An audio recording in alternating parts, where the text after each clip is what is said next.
From To Keto LLC, it's Keto Woman Podcast with Daisy Brackenhall. Hello, Keto lovelies. I'm Daisy Brackenhall, and I've spent most of my life struggling with my weight and confidence, and have always had a difficult relationship with food. Even when I finally got to my target weight, after weight loss surgery and eating low carb, I couldn't maintain it and I was miserable. Keto has given me the freedom to fall in love with food again, without the constant gain, loss, guilt, virtue cycle of before. Health and happiness is where it's at now, running on fat. Welcome to the Keto Woman Podcast. Each week I'll be chatting to inspirational women, maybe even the odd man, to discover the secrets to their success so that I can share them with you. So what is keto? Keto is a way of eating that enables you to switch your body's main fuel source from sugar to fat. Who doesn't want to be a fat burner, right? But how do we achieve this? A great place to start is by keeping carbs to 20 grams or less per day. So things like leafy greens and above ground vegetables, plus some nuts and seeds and the incidental carbs you find in things like dairy. Moderate protein scaled to your lean body mass, and then fat to satiety. Once you're in the swing of things, you can tweak it to suit you.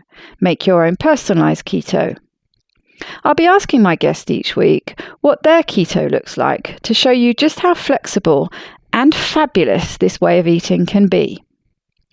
I'm not a doctor, and most of my guests won't be either, so we can't give you medical advice. It's always best to work with your own doctor because they know you and your medical history, and so have access to the bigger picture. This week's extraordinary woman is Jessie Greger. In April 2017, Jessie quit her full-time desk job in the tech world and found herself at mile 1 of the Pacific Crest Trail, the beginning of a 5-month journey that would have her walk the entire span of the United States, hiking from Mexico to Canada, through 3 states and over 2,600 miles. All while ketogenic. Going against the conventional wisdom that thru-hiking and endurance sports need to be fueled by carbs, she became the first ketogenic thru-hiker, proving it can be done and paving the way for other hikers and adventurers to tackle their own outdoor achievements and activities. After her fellow hikers and social media follows asked repeatedly where they too could find ketogenic backpacking food, she realised that the meals she had handmade and crafted might help others just like her. And so, in the middle of a mountain range near the Oregon border, her company Next Mile Meals was created. Fully launched in 2018, Next Mile Meals has helped thousands of ketogenic hikers, low-carb campers and adventurers with special dietary needs keep participating in their favourite activities without sacrificing their diet or their health. You can find out more about Jessie and her keto meals at nextmilemeals.com. and follow her on Instagram at nextmilemeals.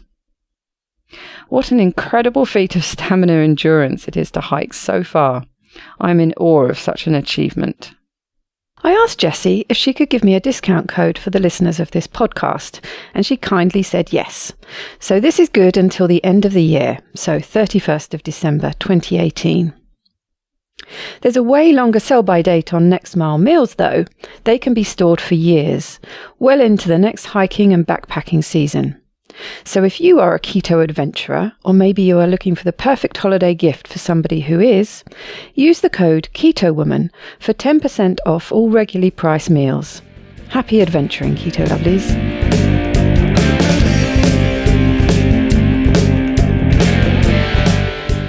Welcome, Jessie, to the Keto Woman Podcast. How are you doing today? Doing great. How are you? I'm good. I'm getting over this cold that does not want to let go, but I'm feeling a lot better now. Thank you. So, you've been on a massive adventure. It sounds really exciting. I can't wait to hear all about it. Why don't you tell me a bit about yourself before you went on this great adventure, and what led you to choose to do it? Sure. So a little bit about me. I currently live in San Francisco. I've been here for a number of years. Just like a typical stereotype in this Bay Area, I work at a tech startup. And I was always an avid hiker and backpacker and camper. And then one day I decided that what would be the coolest backpacking trip to do, and that would be to hike the Pacific Crest Trail. The PCT is about 2,600 miles. The trail changes year to year, so the mileage changes year to year as closures and fires happen. So we always like to say it's 2,650 miles or so. And it was always a one-day wish list thing for me, and it was such a cool thing to watch other people do every year. You can do it in a couple different ways. You can do what's called section hiking, which is to just tackle a couple miles here and there, on a weekend trip or a week-long trip. Or there's something called thru-hiking. Thru-hiking is to complete one of these long trails in a single season. So after the snows have melted in the mountains and before they start snowing again in the winter. So to thru-hike one of these trails, and there's the Pacific Crest Trail, the Appalachian Trail, and the Continental Divide Trail, the CDT. So the PCT was always on my bucket list one day. That'd be so cool to just quit my job and walk off into the woods. But never really gave it much thought. And then the stars aligned and I found myself at the Mexican border with California and about to tackle the whole thing. And 5 months later, I crossed into Canada, having done the entire thing on foot. Wow. That sounds, incredible and exhausting. I mean, presumably you said you're a fan of hiking and things. You'd done shorter sort of preparation trips for this. I mean, what was the longest hike you'd done before tackling this mammoth hike? Oh yeah, no. I certainly, everyone that I talk to about this always talks about, well, what sort of preparation did you do for a trail of this length? And I always say, like, the best advice I have for preparing for a thru hike is to just show up. Everyone on that trail either, some people had never backpacked before in their life, and this was just like a finding themselves, philosophical moment for them. And some people like myself were just casual backpackers. So I had done weekend backpacking trips. Luckily my here in San Francisco, we have so many overnight locations. We have the Sierras so close by, down in Southern California or up through Oregon. So weekend trips were a common occurrence for me. The longest trip I had done was about 9 days around Mount Rainier. It's called the Wonderland Trail. So just over a week. And of course it was, Pacific Northwest weather. It was rainy and cold. And I was like, this is terrible, but beautiful. And why do we do this to ourselves? I know what I'm going to do. I'm going to go longer. So, prior to that, it wasn't this, everyday event for me. It wasn't something I had done months at a time. And so it just seemed like a cool thing to go do. And so I did it. And so this is full on backpacking out in the wilderness. You're carrying your tent and your cooking gear and everything with you, are you? Do you have any sort of waylay stopping points along the way? Or, well, presumably you must do, because you can't carry 4 to 5 months worth of food. Yeah, exactly. So is it literally sleeping in a tent every night, or do you have some stops where you sort of recharge and wash the contents of your backpack and things like that? Yeah, so most of the time is spent in a tent. You wake up each morning, you pack up your tent, you hit the trail, you hike for 25, 30 miles, you find another campsite, you go to sleep, and you wake up the next morning, you do it all over again. But yeah, you can't carry enough gear or supplies or food or water to make it that entire time. So there are certain spots along the trail that are resupply spots. And so these can be every 3 or 4 days. The longest stretch I went was nearly 11 days through the Sierras, because reaching a town while you're in the middle of a mountain range isn't exactly the most convenient thing.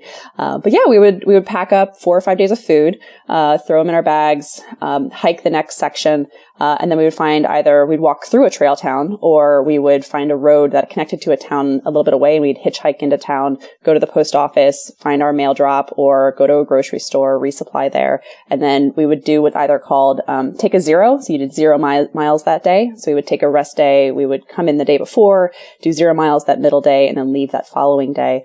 You could do that's a zero. You could do what's called a Nero, which is you come in and you do nearly 0 miles, and the next day you leave again.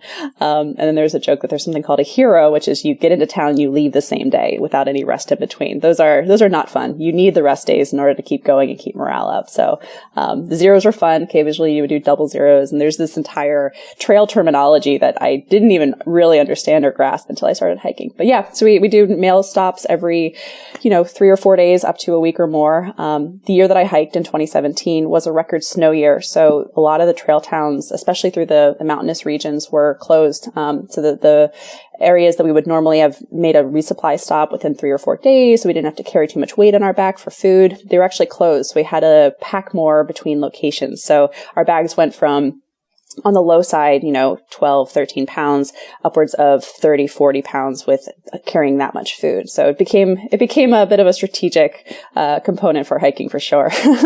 Yeah, so talking of that, it sounds like the whole exercise, there's quite a lot of strategy involved. If you've presumably got to do a lot of planning before and, planning these mail drops and things and either have someone at home, I guess, who's sending things for you, or advance posting these mail drops of food that you're needing along the way. Yeah. So there's 2 different types of resupply you can do. There's, stopping in a town and going to a grocery store, which is fine if it has a grocery store. A lot of these tiny little trail towns just have general stores or convenience stores where you can buy a jar of peanut butter, but not much else. What made my hike a bit unique is that I was actually the first person to hike keto. And so hiking ketogenically is incredibly challenging. I didn't realize it would be such an ordeal, not in the physical hiking part, but in the preparation part. And so when I started looking at these resupply strategies, I realized that I didn't have the opportunity as a ketogenic hiker to just go into a general store or Safeway and pick something off the shelf and throw it in my bag and hike. The typical hiker diet was dehydrated potatoes or ramen noodles, anything that's lightweight, calorie dense, that would just kind of power you through the miles up over that next hill and, until you went to sleep that night. And, ketogenic, I don't have the option of having pasta and rice and grains. And if you go into any sort of outdoor gear fitter, if you look at the backpacking meals on the wall, they're all crammed with just cheap carbs. And so I had this moment where I didn't know if I could do it. I didn't know if it would be possible. I knew I could do it physically, but I didn't think it would be possible logistically to hike this entire thing keto. And so my partner and he and I sat down, and he wasn't going to hike. And so he was going to be my home person. And we realized that the only way to do this was to, 1, make my own meals, from scratch, and 2, have him mail me along the way. So the resupply strategy of running into a grocery store and gorging yourself on Reese's peanut butter cups was not going to be an option for me, that I'd have to find a post office or a mail drop every single location. And so we carefully mapped it out. My partner, Christopher, he had a very detailed spreadsheet that was marking my pace. Okay, well, she's going 30 miles a day, so she'll be at this trail town on this day, so mail this box with this number of days of food. And it was incredibly complicated. But I needed that resupply person because I was not able to do it on the fly like a lot of other hikers. Most hikers use some sort of mix of the two. Not very few people, are just resupplying along the way. It does happen. It's pretty rare. And then the other side of the spectrum is me, which I did entire resupply via mail drop. So had I not been able to make my own food, because nothing else existed on the market for that, and had he not been able to supply me, from our home, then that would not have been possible. But instead, we made the food, we proved it could be done, and I was able to come home and go, you can do endurance sports on keto, and hiking is one of those sports. So yay. And presumably, did you run into some issues with that? I mean, you just mentioned that, as good as your planning can be, if something happens that means that place is closed or not accessible to you, were there times where you had your scheduled stop that you needed your refuel point for the next however many days, and you didn't have access to it? Did that happen along the way? So there weren't any crucial spots that had to get missed. Most of the places that were closed, we knew were closed days or weeks in advance. And so we knew we just had to skip them, or he would put, double the day's worth of carry in a prior box for me to carry it through. A couple of times the mail took longer than we expected. And especially early through what's called the desert section, the first 700 miles, we didn't really have a good pace down or expectation of how early did boxes need to be shipped to show up in these really remote rural towns.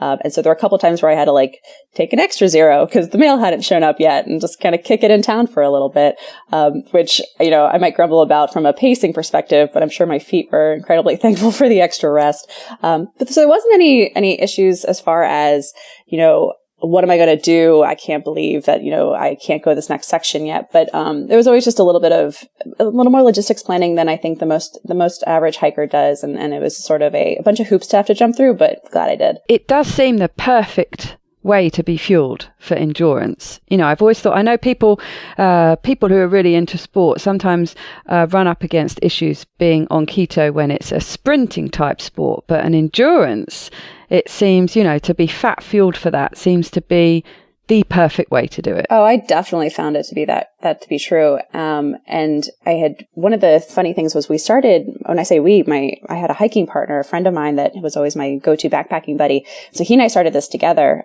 We set off from what's called Campo, is where the southern point of the trail starts. So we set off from Campo together and we ended up hiking, I want to say, 3 or 4 weeks before we eventually parted ways, and all of our friends back home were like, what happened? And all that happened was our paces were different. And so he was typically the typical hiker diet. So his resupplies were, cheap carbs. Snickers bars are a big one because they're dense and easy to carry. And his father is a doctor. And as we were being dropped off at the border, his father literally said, like, you're not going to make it 100 miles. Like, we expect you to have to bail on this diet, and like, we'll find a way to resupply you some other way. And I'm like, nope, this isn't going to happen. It's going to be fine. Put my fingers in my ears and started hiking. But yeah, halfway, not halfway, like 3 or 4 weeks through, that first section, like, my hiking buddy and I sort of had like a bit of a meeting where we're just like, I, as a ketogenic hiker, I have more sustained energy. And so I wanted to hike longer, and hike further into the night. And I didn't need as many breaks as he did. And so I found myself getting frustrated at the frequent stops. And like, we'd hit a mountain and he was far faster than I, and he would sprint up that hill. And I'd find him at the top, just like taking a 15-20 minute break and refueling. And I was like, I don't need to stop. So I'm going to keep going. And so that frustrated him because then he felt like we weren't hiking together. And so our paces just didn't match at all. And a lot of the other hikers that we were kind of in a bubble with, not necessarily hiking with, but had met up along the trail and were kind of leapfrogging each other. They also were typically fueled. And so they would sprint up these hills far faster than I was. I certainly was not a fast hiker. But then they would want to crash early and they'd want to be in bed, 5, 6 o'clock at night. And I was like, I have 2-3 more hours of energy in me. And that's another 5-6 miles that I can kind of just cruise through. And so, yeah, for about a month in, we just decided to part ways. And I started hiking solo at that point, and it was definitely the best decision. But, a bunch of other hikers, having never seen a ketogenic hiker and not really being familiar with, keto for endurance or keto as like an athletic endeavor, were fascinated by what I was eating, and they did not understand it. Like, it did not compute in their heads that you didn't need to eat Snickers bars, guys. Like, you can do this on, freeze-dried like meals and fats, and it's going to be fine. So it was cool to watch everyone sort of like their minds explode a little bit when I tried to explain what I was eating, that I didn't have sugar at all in my system. But the other cool thing was that ketogenic food is lighter. Just calories per ounce math is just way better than carbs. And so my bag weighed lighter. And so every time I would pick up a mail drop, and we would compare, okay, cool, we're both hiking the exact same length of time. Like, everyone is heading to the same trail town next. So we both know that, it's going to be 5 days of food, and we would hold up our bags or weigh them on scales. My bag was consistently lighter. And it was just this cool little badge of like, I know what I'm doing. I'm doing this right by my body, but also like, this is literally easier for me than it is for you. Yeah, that's got to be a plus, isn't it? My bag's lighter. Oh yeah, like thru-hiking is not a competitive sport, but it's nice to know that like you're making slightly better decisions than those around you, or that like hiking's hard. Thru-hiking is really hard. I lost 3 toenails during this trek. And like the body weight just like falls off of you because you're just burning 4, 5, 6,000 calories a day, and you physically can't carry enough food to like keep that up. So your body is just cruising through all of the fat on your body. And my body stayed healthy looking the entire trail. I think I like to refer myself as fluffy beforehand. I wasn't necessarily out of shape, but I was certainly not like a lean athlete. And I finished looking not that drastically different. I just looked more in shape. And my other hiker friends finished looking emaciated and like they had just been on a calorie restricted diet for 5 months. And they all put the pounds right back on when they got off trail because their metabolisms were still cruising through, but they weren't moving anymore. And my body responded normally. I didn't gain that much weight when I came home. I didn't lose that much weight when I was on trail. And it was because of keto. That's a really interesting difference, actually. And I mean, I imagine your food was much more nutrient dense, the kind of things you were eating. Have you any idea, on the calorific difference between what you were consuming a day? Because, and the only reason I mention that, I don't really like talking about calories and counting calories with keto, but, obviously it's quite important that you've got to get a minimum number in. You talk about expending thousands and thousands of calories a day. So it's obviously quite important to get that in. And I would pretty well guarantee that your food had a much better nutrient density profile. But what about the calories? Do you know how that compared to your fellow hikers? Yeah. So, we did the math when I came home. We blogged along the way. I say my partner, Christopher, and I, he kind of from the home perspective and I from the trail perspective of what it was like to keep keto on trail. And so the math is available. We ran through it, both of us sort of type A nerds, at nextmilemeals.com. So if you have any questions, if your listeners have any questions like about what it was like on trail or like the math behind this, like visit us online. But that math, if I remember correctly, ended up being, if we viewed 3,000 calories as sort of like the base rate for a backpacker, not necessarily for a thru hiker, you need a little bit more. But weekend hikers on a strenuous, trek, that's pretty normal. To pack 3,000 calories on like a fueled by candy kind of perspective, it ends up being about like 1.5 pounds, like 1.4 pounds. When you do that same math, when you actually are fat fueled and you take away the carbs, the same calories, the same 3,000 calories weighs less than a pound. It's 0.93 pounds. And so to the average, ketogenic person out there, counting calories and counting like how much that food weighs may not, seem that relevant. But, when you're hiking, making sure you're getting the right amount of fuel is where calorie counting actually does come into play, not necessarily from a weight loss perspective, but making sure that you have the right fuel amount, and how much weight you're carrying in your bag. So, if half a pound is the difference between a typical day and you're going 4 days, that's an extra 2 pounds on your back. And that weight adds up over time. And so any chance you have to like shave a little bit of weight off of your pack is incredibly crucial. There's an entire world of ultralight backpacking. And I kind of poke fun at them, but I sort of am one in that, we cut our toothbrushes in half so that we don't have to carry an extra like 5 grams of plastic in our bag. All the tags on our clothing are cut off to like slowly shave away those grams here and there. And so when you look at all these tiny little adjustments you make to weight in your backpack, and here you have this like, by eating a different way, not only do you have more energy, but you also like can save, half a pound a day. That adds up. And I feel like the ultralight backpacking community hasn't quite figured out that this might actually be the best ultralight strategy. For sure. Well, I was just chuckling there because my producer editor, when he's listening to this, I can remember him talking when I was over at Keto Fest. He was having a conversation about how much different pairs of shoes weighed and things because, he's a nomadic worker. So yeah, he knows all about exactly how much things weigh because he has to, well, not only carry them around, but, shipping around on planes and things, it gets crucial, doesn't it? How much your bag weighs.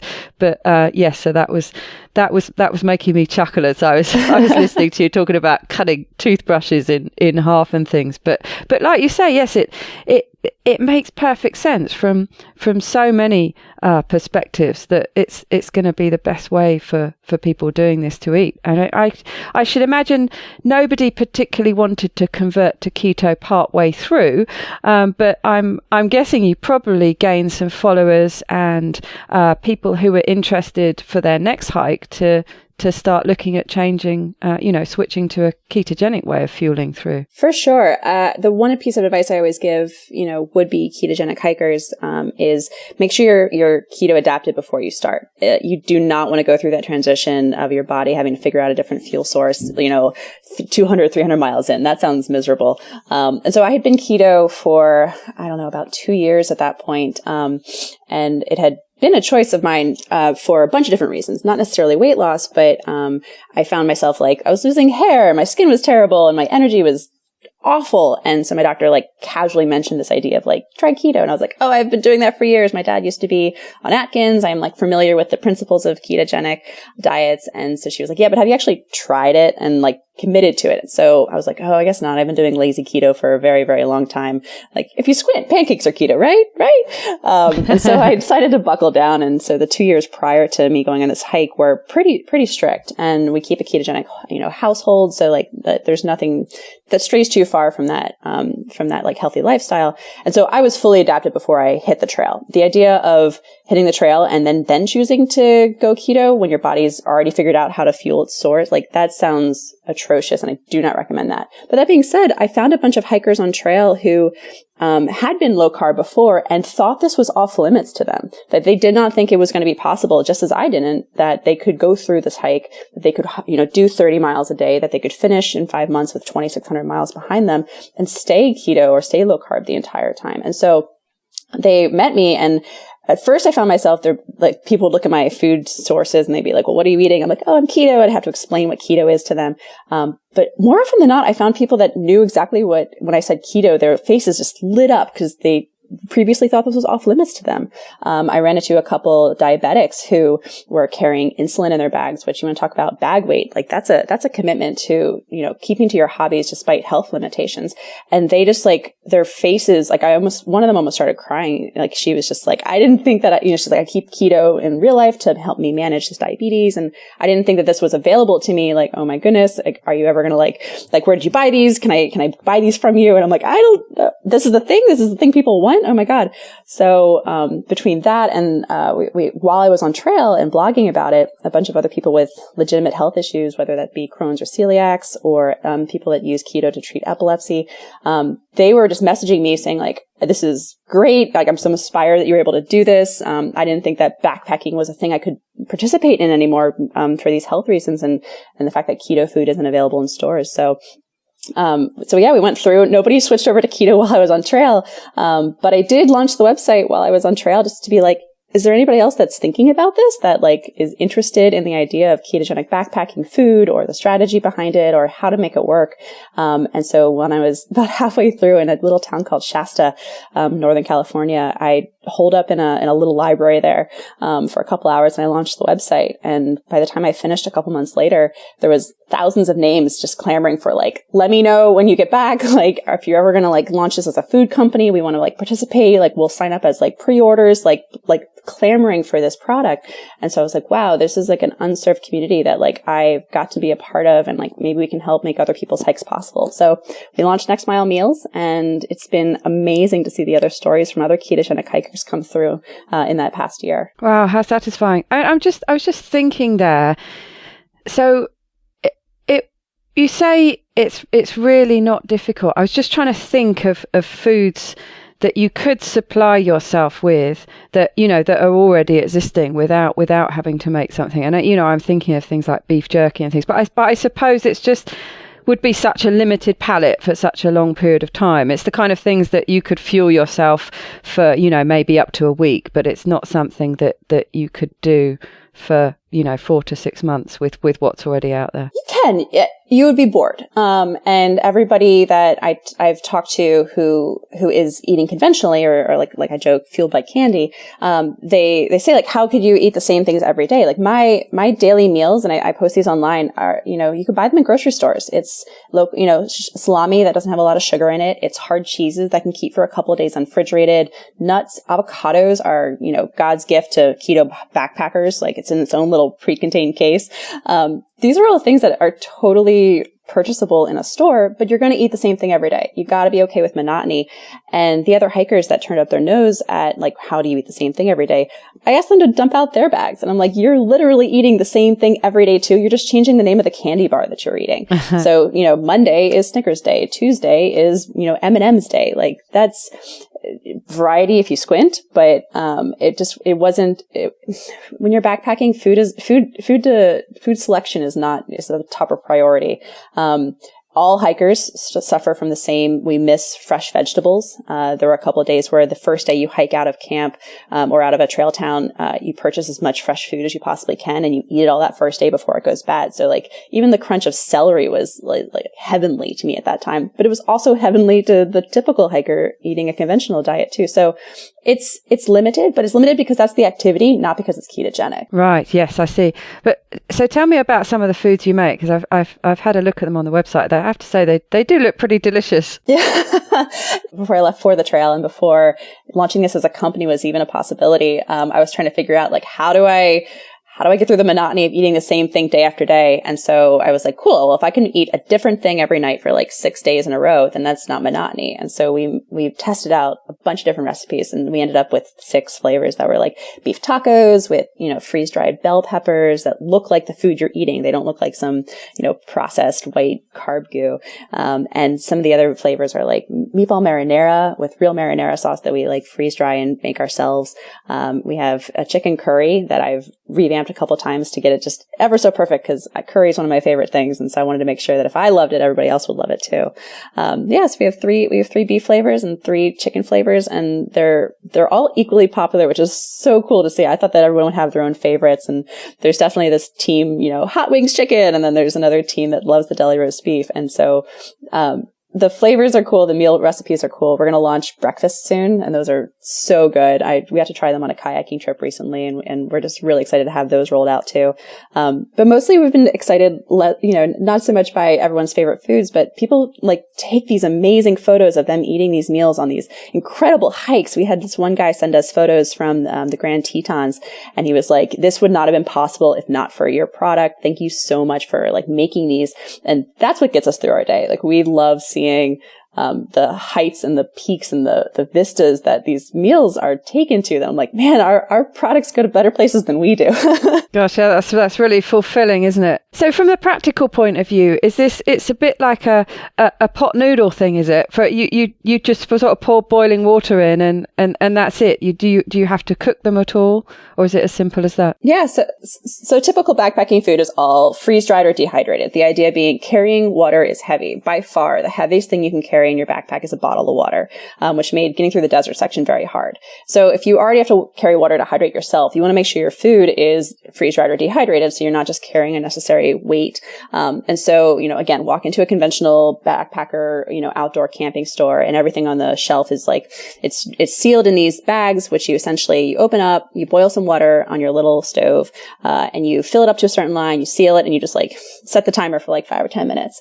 And a lot of the stuff we'd had in stores were just sort of like monotonous, and it was like insert name of carb here plus insert sprinkling of protein here. So it's like chicken and rice or mac and cheese, and it was like wash, rinse, repeat. It was the same boring carb stuff over and over again. And so we know the strategy is correct. It's freeze-dried food, and you rehydrate it on trail, and you make this like warm, filling, hearty meal. The only difference is that our ingredients are real. Like our list of ingredients on each bag is short. There's no chemicals. There's nothing there that's added as filler.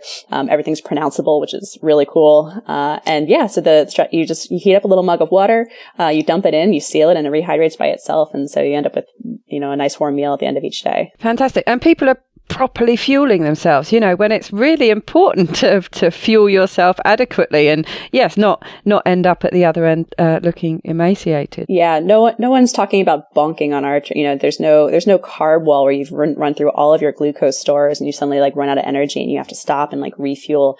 And that was the cool thing. Like I powered by a bunch of hikers that were like pulled over on the side of the trail and just like shoving candy bars into their face to try to get them over the next 5 or 6 miles over a particularly rough stretch.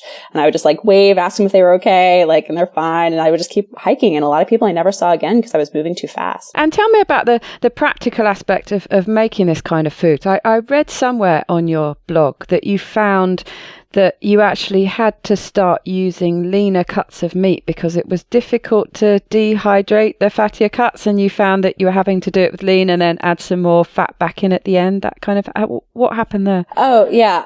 I am not a food science person. And so if you had asked me a couple of years ago, like, would you care about the dehydration, ratio and ability of different types of meat, I would have laughed at you. But yeah, what ends up happening is, fatty foods are really hard to freeze dry. The fat goes rancid much faster than protein does. And so, to be able to freeze dry or dehydrate things like bacon, they go bad faster. I mean, freeze dried food can keep for 5 or 10 years if it's preserved correctly. Fatty food doesn't last that long. And so we had to find this balance between, ketogenic person, you're fat fueled. How do you make sure you're getting, enough fat, not too much protein, definitely low carbs, in a way that, is preservable long term. So you have to carry it and it can't go bad for a couple of days. Or a lot of people put the meals in emergency kits. And so they don't get eaten for a couple of years. And that's fine. The way that we've made our meals is they're rather protein heavy. They have a lot of cheese to add fat back in. And then we recommend a bunch of like really easy options to add calories. And so, one thing I did on trail, because, again, a lot of protein, not as much fat as we needed to get through 4,000 or 5,000 calorie burn days, was I made a little bottle of olive oil and I just carried that with me. Or, some stores carry single packets of coconut oil, which is, I highly recommend in our curry. It's really great. And there's a whole bunch of fatty oils you can add in during the day. And normal hikers, conventional hiking food does this too. Every hiker I saw, we were sharing strategies on how to carry oil in our bag without it leaking, which for the record, I highly recommend getting a travel size bottle of baby oil, emptying it out, cleaning it really well and dumping it in there because that bottle's already made to carry oil cleanly. That's my little side tip. But we were sharing strategies because all of us were doing the same thing. We were just doing it with different food, and we just needed to find ways to just cram calorie dense food in there. And even though they didn't realize it, they were using keto strategies. They were packing, oil, which was the most, calorific dense food that they could in their bags. They just weren't, being consistent throughout their diet. So, we all benefited from the same principles. It's just, I was fat adapted and they weren't. Yeah, it's really interesting. So you're out there in the wilderness, and this is the kind of wilderness that I'm not used to. Used to France and the UK, and okay, there are some wild animals out in the woods, near where I live, but there are things like deer and some wild boar and things like that, which okay, potentially can do you some damage. But I imagine on your hiking trail, did you potentially come across some things that could kill you? I always like to, I say the animals that you encounter are far more afraid of you than they are of them. But yeah, one of the biggest questions I get asked is, did you see snakes or bears? And the answer is yes to both of those. Throughout the desert, I think I ran into a rattlesnake every day. And when I first started, I was horrified, not by the running into the snakes, but by oh my gosh, the monotony. I have to listen to podcasts and I want to be able to listen to music to kind of power through the endless hours of walking and hiking. And I learned very quickly that was not safe. When you have headphones in, you don't hear a rattlesnake's rattle. And so we were running into them on a daily basis. They love to sun themselves on the trail. And so I was just hiking with one earbud in, just so that I could hear the warning rattle. And we ran into them often. To my knowledge, there's never been a rattlesnake bite on a hiker, on a PCT hiker. All of us are pretty well trained to keep an eye out for them, but I was surprised by how often we saw them. And then we had a couple bear incidences where they came in to other people's camps and we heard stories. I ran into 2 on trail, but the trail hikes through black bear country and not grizzly bear country. And so the bears we run into, if you just make a loud noise and make clear that you are walking towards them, they will run away. My trail name was Pipes because I sang all the time on trail, and so it just became my easy way to scare animals away, was to just sing at the top of my lungs whatever Disney song was on my radar at that time. But no major animal incidences. The scariest time was we heard a loud noise in the middle of the night, and all of us were in our respective tents, just eyes open, listening to something very large walk through camp. Turns out it was just a herd of deer. They were just looking for grass in the area. And so we felt very silly after that. But no, yeah, you're in the wilderness. This is their home, not ours. And so it just pays to pay attention and be aware of your surroundings. Yes, I can see that. It is just being mindful and sensible by the sounds of it. Like you say, keeping one ear for that having a rattlesnake ear at all times. Yes, for sure. Fantastic. So yes, it sounds like people must have been a little bit jealous watching you tuck into tacos. Yeah, I think that, it started out as, sort of a nose turned up. Like, I think everybody felt that they got to kind of relive their inner, fifth grader. They got to eat candy all day and they got to eat mac and cheese all day. And, there she is over in the corner eating like veggies, like freeze-dried zucchini. That doesn't sound very good. But then after a couple of days, they got really bored with their meals and I was still eating these really tasty meals. And so again, we're all eating sort of the same monotonous things and I got to have variety. And so, yeah, a bunch of non-keto hikers were constantly asking me like, hey, can you like send a message to your partner at home and have him like ship out a couple for me next time? And, on days where we had too many, we were moving faster than we expected and I had an extra meal or two, I would always leave them in what's called a hiker box. If you have too much food or gear that you want to leave behind, there's always like a box of, take a little, leave a little sort of thing. So I'd always leave a meal or two behind for the next hiker to partake if they wanted to. So, it became known along trail. I would run into people further ahead and they'd be like, oh, we heard about you. You have these meals and they're supposed to be so good. So, it was cool to kind of have that little bit of like, I'm eating things that are better than what's currently available for sure. And presumably, this is a product that is going to be appealing, to everyone, not just, obviously it's going to be a game changer for hikers who want to stay keto, but even those who don't, it sounds like it's going to appeal to them too anyway. Yeah, we've been so surprised. We thought that this would be a hiker, niche field of just people like me who just were looking for a way to stay keto in the woods. And then we started getting photos and messages from we like, for instance, we thought that, season ended around like Labor Day, summer's over, kids go back to school, we go back to work. Hiking season must stop, right? And suddenly that was when hunting season started. And so we started getting a bunch of hunters over the fall who are going out on these elk hunts or these bighorn sheep hunts in Alaska. And I'm not a hunter, but I was just like, oh, there's other people who have difficulty staying keto in these like really harsh environments. That's a market we hadn't even thought about. And we have a couple people on the East Coast who are just really busy at work and they just don't want to cook. And they are just, every week we get an order from them and a thank you so much for existing. Like, you've made me much more able to stay keto and avoid all the donuts in the office. So everything from big elk hunters in Colorado to conference goers on the East Coast, and we had a bunch of Boy Scouts who were like trying to keep keto for other health reasons in their family, and they got to go on their backpacking trip this summer. So hikers and hunters and kayakers and just busy business people, everyone's excited to have easy keto food again. Yes, well, to be honest, the number of people I know who like to grab a pot noodle for lunch, I mean, yeah. it's the same easy thing, but you actually get some nutrients into you rather than, a pot of rubbish and MSG. So this was, this was a big change that you got used to, but obviously, you went into it expecting this to be a change. You knew you were going to have 4 to 5 months ahead of you that were going to be very different from what you were used to. I imagine the other end must have been a bit difficult. What was it like, going from that and trying to assimilate back into normal life again? Oh my goodness. Yeah, it's funny. Everyone likes to talk about the trail. And then I always say, like, one of the hardest things was coming home. When we crossed into Canada, we were at that point I was hiking with what I like to call a trail family. We had met, about 1,300 miles prior to that outside of a little town in California. And so we've been hiking together every single day.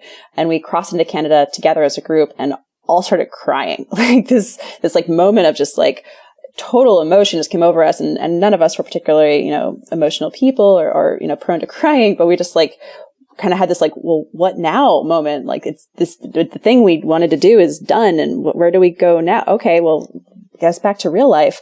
And so, as I remember sitting in the airport in Seattle. So we crossed into Canada, in a place called Manning Park. And then you get a ride into like either the Vancouver or the Seattle area. And then you just sort of fly home back to wherever you came from. And so I came from San Francisco. And so I was waiting in an airport in Seattle, and I had my bag there, which at the end of a hike, your bag smells terrible. And I just remember like getting this whiff of it and being like, oh my goodness, it smells like a dead corpse. I hope nobody else knows that that's me. And I'm just sitting there with this like bag and these trekking poles, and I'm just waiting for my plane to get called. And I just had this like moment of like, nobody here knows about this thing that I just did. Like, I'm just like sitting back in real life, and that entire culture and like process, like you walk into a trail town, while you're hiking, and like they know you're a hiker. The towns love having you there. They love that you're doing this. They're incredibly encouraging. And you for 5 months, like this entire culture, every person you meet knows what you're doing, is supportive of what you're doing, or is also doing it with you. And then to re-enter real life and have nobody know that this is a thing you did. And not to say you're looking for recognition, but it just feels very jarring that like you all could have also hiked for 5 months and you're not, and you should, and it's great. But I got home, and prior to the trail, I think I was very extroverted and talkative, and I certainly still am, and I talk a mile a minute. But I got home and social interactions were exhausting, because I'd only ever really talked to 4 or 5 people at a time, and I would only see them, when we woke up and when we maybe stopped for lunch midday, and back when, we crashed at the end of the day. And so my partner Christopher planned a welcome home party for me, and, 20, 30 of my good friends showed up in a park, and I was just like, I'm so happy to see you all, but oh my God, am I tired? And I just want to go home, and I just want to like crawl under the covers, and like I lost my voice that day because I wasn't used to talking so much. And so readjustment was a process. I became a little bit more introverted. I wanted to like be outdoors a little bit more. Some of the other weird changes were like, I hadn't walked on concrete for a long time. And so walking in my kitchen was very difficult. Tile hurt. I was wearing very much like old lady memory foam slippers for about 3 or 4 months to get used to that again. My feet had grown like 2 sizes. What? Yeah, I don't recommend it. It's what? That's like a permanent thing. That's not just a sort of feet swelling. Oh yeah, I was really hoping it was a temporary thing. That is sadly not true. Yeah, your feet grow and they swell for sure, but they also like your body becomes like this like hiking machine. So a bunch of changes happen where like my stride changed. My partner and I joke that like we used to be able to walk hands and like have the same pace, and now my stride's longer. And so like we constantly tease each other that we can't like hold hands and walk down the street anymore. Like your body becomes more efficient at walking. And so one of those changes is that the bones in your feet spread out to like create a bigger surface area. And that did not change when I got home. And so now I'm just constantly looking for like wide width shoes in the store, which let me tell you, the variety available to you is not great. But yeah, that was a change I was not expecting. I wasn't expecting my stride length to have altered. My body composition, I think, has permanently changed. I'm roughly back to the same weight that I was before I hit trail, but the makeup of that, the muscle versus fat is drastically different. Yeah, there's just like a bunch of like funny little things. I still have a spot of sunburn on my back that like I think is permanently scarred, which that can't be good for skin cancer. So highly recommend you wear sunscreen if you ever go hiking. Yeah, there's funny changes and like both like mental and physical, but it's been a really cool thing to like look back on and have done, and hopefully one day to do again. Yeah, for sure. And did you find you had to compensate? Because, I mean, how many miles on average were you walking every day? 25 on average. So to go from doing that for, this 4 to 5 months, that's a long period of time, to come back, did you find that you needed to at least keep up some of that? I think the first couple of days, yeah, my body just wanted to move. And I tried jogging for a little bit. I'm not a jogger. I power to people that can do that. I can't. And so I was seeking out a bunch of activity the first couple of days. I got home, and then your body just like naturally wants to conserve energy. And so when it realized it wasn't walking anymore, it was like, cool, don't ever move. And I just like crashed on the couch, and I got caught up on all the shows that I had missed over the summer. We were on like a Game of Thrones. Nobody tell Jessie what happened. And so I like cruised through like those binge watching sessions. And I think I was far more lazy than my other hiker friends. My other hiker friends started running marathons, and they just like found the next hike to go do, and they wanted to stay active a little bit more. I was just happy to be home. I had, family and friends to look forward to coming back to. And like my dog was here to be happy to see me. And so I got to like re-enter normal life. And so I think I just enjoyed that a bit more than trying to maintain the activity level that I had before. But that is to say, like, man, when your body is like a hiking machine like that, like it feels really good. Like you feel strong. And I hadn't really fully understood what that meant, or like, what a runner's high was, and like that endorphin feeling of every day kind of just feeling really good about how you felt. I think everybody suffers from like aches and pains and, like lethargy every once in a while. But, when you're hiking 25, 30 miles a day and you're eating clean and you're not, consuming, super chemical laden foods during that time. And if your exercise ended every day with like a massive mountain vista waiting for you, like more people would exercise.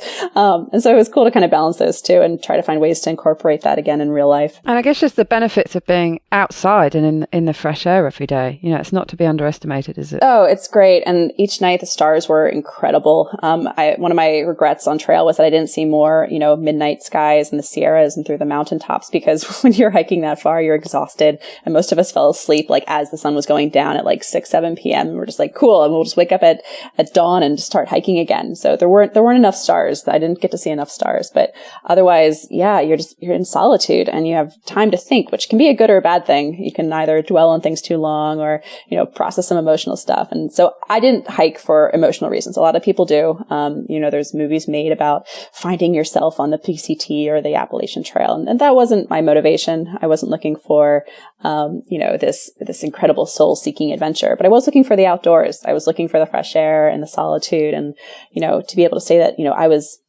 at any given time, maybe 8 days at one point from the nearest civilization. Like that's incredibly remote.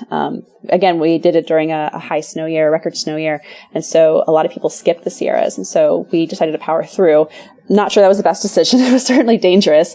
I think that the people that skipped it were a little bit smarter than I was, but that meant that it was incredibly sparse through that section. And so, there was a time where the only person that I saw, for almost, I think it was like 7.5 days, was the guy that I was hiking with at the time, just a brand new hiker out of, I think he was from Austin, Texas. And we just like randomly were there at the entrance of the Sierras at the same time. And we kind of looked at each other. We're like, okay, sure, let's hike together. We have the same pace. And like total stranger to me. And we just ended up hiking through the Sierras. And he was the only person I saw for weeks through some of the treacherous sections of that hike. And to be that remote, to like not see another soul for that long is an experience that most people don't get to have. Most people, have cell phones and, texting access or see other people. Like there was no cell service. There was no internet. It was just like him and I in silence walking. And each night we'd go to our tents and the next morning we'd wake up and keep hiking again. And that sort of solitude and fresh air was absolutely why I hiked. And it's something everybody should experience. Oh gosh. So yes, that's an example where, you must have been completely reliant on each other. If there's no cell service, no nothing. That's, potentially dangerous if something happens. Is that? And that's something I was going to ask you actually. Were you always with somebody? Presumably from a safety point of view, it's not a good idea to ever be completely on your own. So, you can solo hike it. And so I hadn't intended to solo hike it. I started with a friend. And like I said before, we ended up parting ways just because of pace mismatch. And so I hiked the first 500 miles with a friend. Was it 500 miles? I think it was 500 miles. And then the next 200 were by myself. And so you might cross by people who are on their own breaks. Like you're moving as kind of a herd. And so you can go the entire day and not see anybody, but that's because somebody could be 2 miles ahead of you hiking at your exact same pace. You just happen to never cross paths. So you actually don't know how close or far the next person is. And so that section I did by myself. And I'm so glad I did. It never felt unsafe. The first night I camped by myself, I was absolutely terrified because you're just alone in the desert and you can hear like coyotes and there's tarantulas and there's scorpions and you're just like, this is fine. I'm not scared. I'm an adult. This is cool. But then you wake up the next morning and you're like watching the sunrise over the desert and you like make coffee by yourself and you're just alone. And it's really cool. It's a really great feeling. So yeah, that section I did by myself. And then when the Sierras, when we knew that it was a bad snow year and it was really treacherous, and we'd heard some reports that a couple hikers had actually passed away from being swept downriver, and we were evaluating whether or not hikers in general should go through that section, that's when I found somebody else who was also kind of going through that mental evaluation of like, do I want to hike this solo or not? And so he and I just sort of like teamed up and took it on together for those safety reasons. And we're really glad we did. There was a couple sections where he or I slipped or fell or like took a stumble in a river, and had the other person not been there, I don't want to think about what would have happened. But we, at one point we crossed a river that had blown its banks, and it was supposed to be a creek in a normal year, and it was instead a quarter-mile wide river. And we had to wait for the snow melt to recede. So we woke up at 5 a.m. to try to cross it before the waters rose too heavily. And we crossed on our inflatable air mattresses as like a kind of like a little raft to kick across. And we got to the other side freezing and shivering and crying a little bit from the fear. And he and I just like looked at each other. We're like, we just did a really dumb thing. That was not smart. And then we ended up parting ways right after the Sierras. And my partner came out and hiked with me for a little bit. So I wasn't alone then. But then, then he went home back to his day job, and I hiked on alone for another couple 100 miles before meeting up with my trail family, who we all had great paces together. We enjoyed seeing each other. And so I finished the hike not alone. I finished the hike with 4 other awesome people that I still keep in touch with. So you can do it all the different ways. It's definitely better to have people around you for safety reasons, but people hike it alone all the time, and it's a totally valid way of doing it. But I imagine, there's a difference between, I can see the advantages of actually setting out on your own, but it sounds like there's this community all the way around. It would only be a case probably of waiting for a while, and you can pick up with somebody else. I imagine it's quite a friendly community where people are up for that. Yeah, the thing that's unsafe about the PCT is the terrain. The people are incredible. The kind of person that decides to quit their job and walk off into the woods for 5 months is not the serial killer personality. Not a single person that I ran into, none of my fellow hikers did I ever feel unsafe around. There's this incredible camaraderie and like sharing culture of, oh, you need Advil? I have Advil. Like, here you go. Do you need bandages? I've got bandages. Like, we're all in this like shared state of pain, with grins on our faces, and we're all just really excited to be out there. It's an experience that very few people in the world ever get to have, to be able to quit your job and to just sort of do something for fun for that long. There's this idea of like, well, is it fun? Is it fun to have done in the past, or is it fun to be doing it at the time? And it wavers back and forth depending on the day, but to be able to kind of tackle that as a group and to have that shared experience together is awesome. And it creates bonds that, like I said before, I still stay in touch with my trail family because we went through a really cool thing together, a really hard thing together. And it's a sense of accomplishment at the end that I had not experienced before. The question I get asked all the time is, well, why did you hike it? And the reasoning I always give is, again, it wasn't soul searching. It was just it was a hard thing to have done, to put yourself through. That all the hard things I've ever done in my life, were sort of things I didn't have the choice to opt out of, whether they're like family or friend situations. Like, you sign up for them and you have to make them work. This was a hard thing that I could opt out of at any time. And so to wake up each morning and make a deliberate decision to keep going and to lace up my frozen shoelaces and to put on my like still wet cargo pants from the day before, on toes that were missing toenails at that point, and like to go, this is fine. Like, I'm choosing to do this. That was a sense of accomplishment, to put yourself through a really hard thing, prove you could do it, and to come out the other side with a really cool story and memories attached to it. And yes, I mean, it is a massive, massive thing to accomplish. Were there points along the way where you did feel like giving up? I mean, there must have been, but did you ever come close to actually making that call and saying, right, that's it, I'm getting on a plane, I'm going home now? Yeah, I think that it got difficult at a bunch of different times, but the very first time that I thought to myself, I don't want to be here, like, this is silly, I don't know, like, I don't want to keep going. It was a couple days after my partner came out and hiked with me he came out for about 2 weeks. And so I'd gotten to see him again. It was, when you're in a relationship on trail, it's very much like being in a long distance relationship, but imagine a long distance relationship with no cell service. And so I would reach the top of a mountain and I'd like anxiously call him and say hi or text him. And so he came out for such a long stretch of time, and it was so great to see him again and to like hear from my friends and like hear what they were doing. And then when he went back to his day job and regular life, and I was alone and hiking alone again, about 3 days after that, I just like had this moment on top of this mountain outside of Lake Tahoe where I was like, why am I doing this? This is terrible. I'm miserable. I miss my friends and family. I just want to go home. And like, had there been a road or a car that was available to me at that moment, I would have 100% gone home. I was so unhappy and in so much pain. And I'd already gone through the hardest part of the trail. The Sierras were behind me. There was nothing else ahead of me that was going to break me physically. It was just all emotional. And I'd been on trail for, I guess, about 3 months at that point, and just did not understand why I was still there. Like didn't understand that this was the thing that I wanted to keep doing. But the nice thing is, and I don't know if this is a nice thing, but the good thing for continuation is that the bad days happen where you can't really get out. The only place you can keep going is you have to go forward. So if you decide that you're done and you want to go home, you still got to hike a day or two to like get to the nearest town. And in that time, things change. So by the time that I decided I wanted to go home and this was not okay anymore, I still had 2 days of hiking to get to Tahoe. And so by the time I got to Tahoe, I had run into my trail family and they were excited to meet me. And I was like super excited to meet them. And I was like, oh, people I can hike with. This is great. And then I got into town and I took a shower and I felt better. And then I got back on trail and I caught up with them. And so your bad days happen they're just not reachable areas. And so you don't have the option to go home. And so you're kind of forced to work through it. And if you get to town and you're having a good day, like then quit. Cool. But you got to make that decision on a good day. You don't get to quit on a bad day. And the nice thing about the trail is all your bad days happen where you can't quit.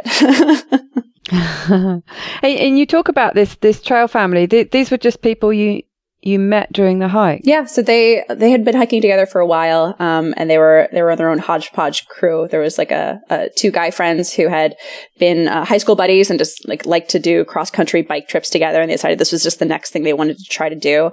And there was a lady from Telluride who started around the same time as them and was just like very early in her career, like early 20s.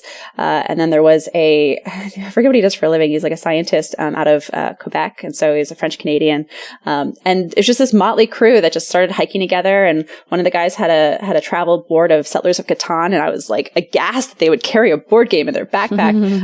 But every night they got together and they played board games and they drank whiskey and they laughed and like kept hiking together. And I randomly stumbled upon them outside of Tahoe and was just super thrilled to like meet people that were still happy to be there.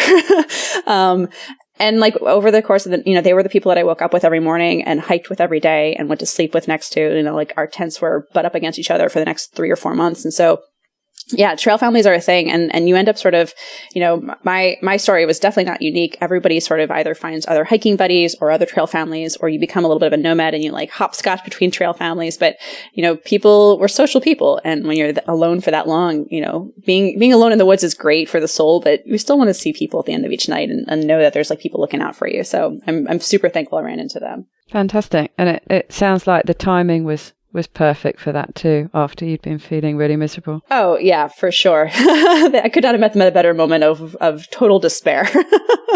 And I know you didn't go into it from a soul-searching point of view, but was there anything, maybe something silly and surprising that you learnt about yourself through all this? I think that the biggest takeaway I had was, I grew up in a family that wasn't super well off. We were like, food stamps and free lunch program. And my parents, tried their hardest to give us like all the opportunities we ever had. But, I put myself through school. I worked all the way through college. And so I've always been a little bit hesitant to like just quit my job and to take away my source of income. Feeling like that was a thing that, we struggled with for so long. And now I work in tech in the Bay Area. And that's a silly thing to walk away from. And so to be able to quit your job and to do a thing that like fulfills you and like makes you a happier person and to like experience this once in a lifetime thing. And then to know that I could come back and like, it was okay that you can take these breaks and you can come back and you can find work later, that like, it's not like you're permanently unemployed, that, that taking time for these things is still important. And like, I don't need to be so afraid all the time of or insecure of like, where my next paycheck's coming from, that, if I don't find a job when I come home, cool, then I'll launch a backpacking food company. I'll try something different. And so to be able to kind of allow myself that space to go explore new things and to make sure that my life still has adventure and to not be so tied to a desk job all the time. That was my big takeaway. I think others on trail, that was the other neat thing, was the different stories on trail. A bunch of people had just graduated college, and before they started the 9-to-5 jobs, they wanted to be able to explore. Or there's a bunch of retirees who like the kids were off at college and this was their final chance to be like, cool, I have the free time to go do this. There was one couple that was doing it as their honeymoon adventure. And I thought that was just incredible. And I was like, sign me up for that. That sounds great. And so, yeah, to see everyone's different reasons for being there and to know that everybody came away with it with something very different, even though we literally walked the exact same trail, was incredibly rewarding. But yeah, my big takeaway was like, make time for those things. It's important. And like the rest of your life will allow room for it if you let it. That must be really interesting. And it's, it's something I find fascinating, every week hearing people's stories on this podcast. So I can imagine that there must be some really interesting people you come across. You've got this thing that binds you, this love of hiking. So you've already got that in common. But yeah, there must be some really interesting people to meet, and you've got the time to sit down and hear their stories as you're hiking. Yeah. There's no stereotypical hiker. It's not like it's just like, I think a lot of people were like, oh, it's just a thing that like young 18-year-old guys do. And like, that's not true. And it's not a thing that, college grads just do. And it's not a thing that, early 30 somethings like me do, or, only athletes do it. It really ran the spectrum. There was people in every age bracket. And I think that there's certainly life events that prohibit some, like married couples in their 40s who have kids. Like that's not a thing you can just sort of walk away from and go tackle a thru hike. So there's definitely limiting factors in the audiences, but everyone's story was so different. And there really weren't stereotypes to kind of play into regarding who hikes the trail and who completes the trail and like what makes a successful thru hiker. Like I said earlier, there were people that their first day ever hiking was the first day on trail. They had never put on a backpack before. They just done their research, bought a thing, and then showed up on day one. There were people like me who are, avid backpackers, but hadn't really done anything longer than a week or two. There were some repeat thru hikers that had already done the PCT or the AT or had, already hiked something else on another continent. But it ran the gamut, and we all learned from each other in different ways. Like the AT hikers, there was new gear in the market that the person who had never hiked before but was super research oriented had that they didn't have. So there wasn't ever any superiority from like one group or another. Everyone had a different story to tell. It was funny though. None of us really ever asked the question of like, why are you hiking the PCT? That wasn't ever a thing that we asked ourselves. A lot of other people who weren't hiking asked us because it's an easy one to ask of, why would you quit your job and just walk for that long? But we sort of just had this, casual ease with each other where it's just like, you're here for your own reasons. And, we might have questions about like, what kind of backpack do you have? What does your bag weigh? There's a bunch of really dorky things we all ask each other, but the why wasn't ever part of that. No, I can see that actually, that it's a really personal thing that maybe someone might want to share with you, but I can see how it could potentially feel like, yeah, just that kind of thing that it's up to someone to share if they want to, but not the kind of the question you ask. Yeah, it felt a lot like when you're at summer camp and you're in like as a kid and like you become really fast friends with these people on a very superficial level, and occasionally you find people that you go really deep with and you like create these lasting connections. But we were all friends. Like there wasn't any person that we like avoided or like, oh, that person's a mile ahead of trail. Let's like not hike that far to not catch up to them. Like it's this very group camaraderie. And, we say that, you're the PCT class of 2017 and this year's was the class of 2018 because the people that you completed had an experience that is different than the people that completed it the year before or the year after. We did it in a record snow year. So we got to experience the Sierras in its most like treacherous, deadly, pristine and isolating conditions. While this year's class of 2018, they dealt with a lot of fires. And at one point, the northern terminus, the thing you cross into Canada at that says that you did the thing you set out to do, closed because of a fire. I can't even imagine the heartbreaking experience of going, 2,500 miles only to be told the last 100 miles are closed. And so every year's class is incredibly different, but every year's class kind of has the same experience. And so when somebody tells me that they did the PCT, the first question I always ask is, oh, what year? Because like that's actually more important than the fact that they did the PCT. It's a very drastically different experience each year. Yes, I can see that. And you mentioned earlier it's a once in a lifetime experience. Is that how it is for you? Is it something you're going to do again? Are you going to do a different thru-hiking experience, or is this you've done your once in a lifetime experience and that's it? I have a feeling that won't be the case for you. Oh, you'll see me on trail again. 100%. I knew I wanted to hike it again, like a little bit over halfway through. I knew that, again, each year changes. Each year's a different experience. I think it would be so cool to go back to the starting terminus and to know what I know now, to know what each section looks like, to know what the challenges were in each section, to like change what I carried, what I wish I had, what I wish I didn't need, and to go back and do it again with like a different lens, to know, I wish I'd taken more photos of the people that I interacted with, not so much the vistas. I wish I had, gone to a specific trail angel's house instead of, staying in a hotel. I wish I'd gotten to experience one thing and not the other. And so the trail changes each year, and I absolutely want to do it again. There's two other trails, which if you complete all three, it's called like the Triple Crown. So you thru-hiked the AT, the PCT, and the CDT. I don't have much desire to do the AT. It tends to be a little more town focused and what's called green tunnel. So you're going through these lush green forests, but it's just these, sort of rolling hills through the East Coast Appalachian. The PCT is far more of a drastic change, the desert section and then the Sierras, and then you're in Northern California and Oregon and up through Washington and the Cascades. And then the CDT through the Continental Divide Trail, that's one I want to tackle. It's far less traveled than the others. It's through the most mountainous region of the country. And I think that sounds incredible. So if I wanted to tackle one again, it would definitely be the CDT. There's also ones internationally. There's the Tarora in New Zealand, which is definitely on my wish list. So I'm definitely not done. I don't know when I'll tackle the next one, but it'll be soon. The world is your oyster. And next time you'll get to see people eating your meals, which will be fun. That would be a dream come true for sure. That would be fantastic though, wouldn't it? You get to your place where you all sit down to eat and you get out yours and you see other people doing the same. That would be super, super rewarding. Oh, I can't even imagine. That brings a smile to my face. Yeah.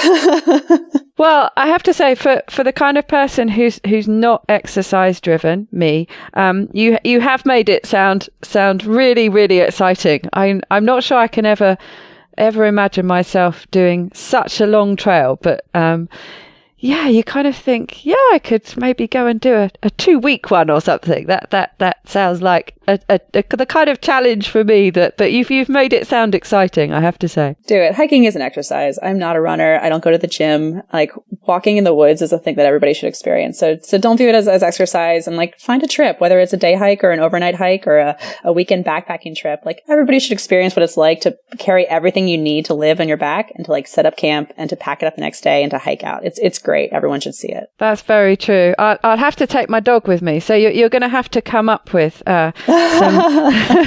some dehydrated dog meals to make go doggy with. Backpacks.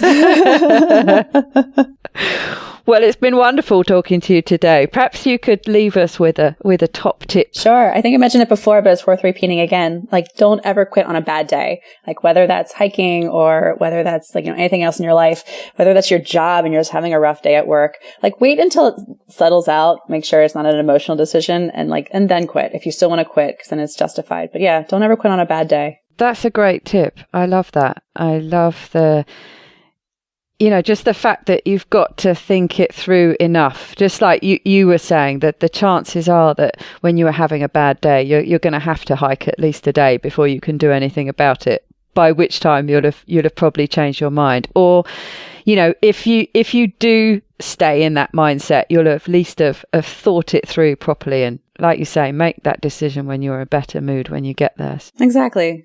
Give it some chance. There's a reason you took whatever it is on in the first place. Like, make sure you're making that decision to leave it in the right headspace. Fantastic. Yes, I can see that applying to all sorts of things. Great tip. Well, it's been fascinating and exhilarating, at least in my mind. Like I say, I can't see myself doing it, but I feel like I've shared it vicariously.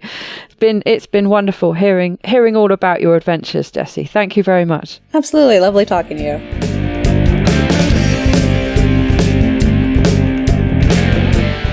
To get the resources and links from the show, please go to ketowomanpodcast.com. Are you my next extraordinary woman? Maybe you've got an idea for a show, a topic you want to hear about. Let me know how I can tickle your earbuds by dropping me a line at daisy@ketowomanpodcast.com.